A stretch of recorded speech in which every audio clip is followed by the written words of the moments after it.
What happens when the world creates a child destined to carry the fire of the gods? Welcome back, my dear listener. This is BiBi Ola, and you are watching the final chapter of Agbára Olódùmarè. In this story, we have witnessed how the world began, how Agbára, the divine power, entered mankind, and how the spirits have guided and tested us. But now, it all comes down to one child, one ỌMỌ ÀYàNMỌ, the boy of destiny. Let's begin. In the stillness of dawn, before the birds sing and the trees whisper, a boy opened his eyes. Not just any boy, but one whose birth was marked by thunder, by silence, and by stars that refused to move. They called him ỌMỌ ÀYàNMỌ, meaning the child of destiny, born of earth and spirit, carrying something older than time. From the day he could crawl, shadows watched him, not to harm, but to understand, because this child was not ordinary. When he touched water, it turned still. When he slept, animals gathered near. When he cries, the wind shifted. His parents, humble farmers, protected him. They knew the ancient stories. They had the whispers from the elders.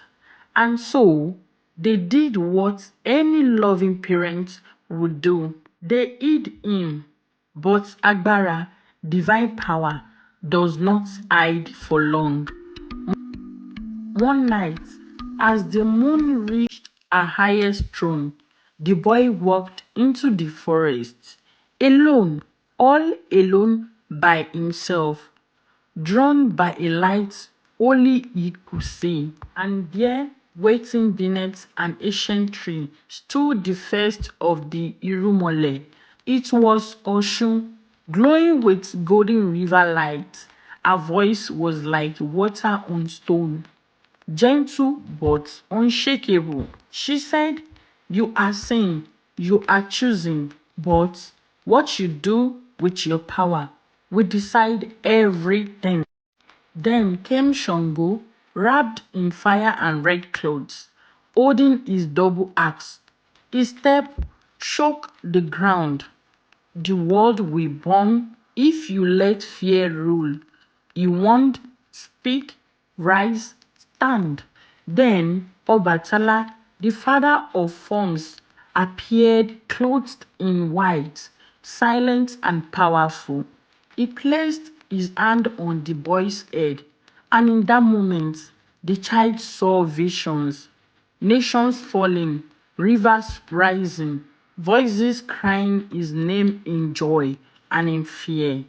He trembled, and then from the shadows came Eshu, smiling, silent. "Every light casts a shadow," he said.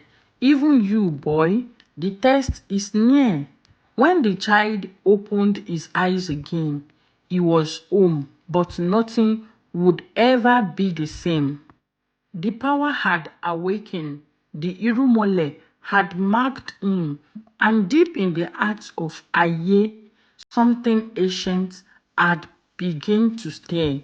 He was no longer hidden, the world would soon know him.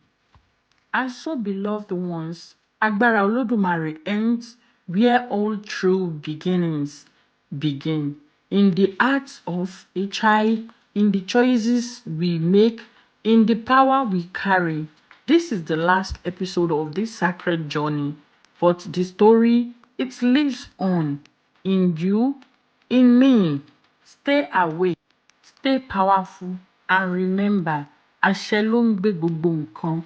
It is power that carries all things. I am BiBi Ola. Thank you for working with me. Ẹ ṣeun, ẹ kú ìrìn àjò tí ẹ bá mi rìn. A tún máa pàdé lórí ẹ́písòdù míì.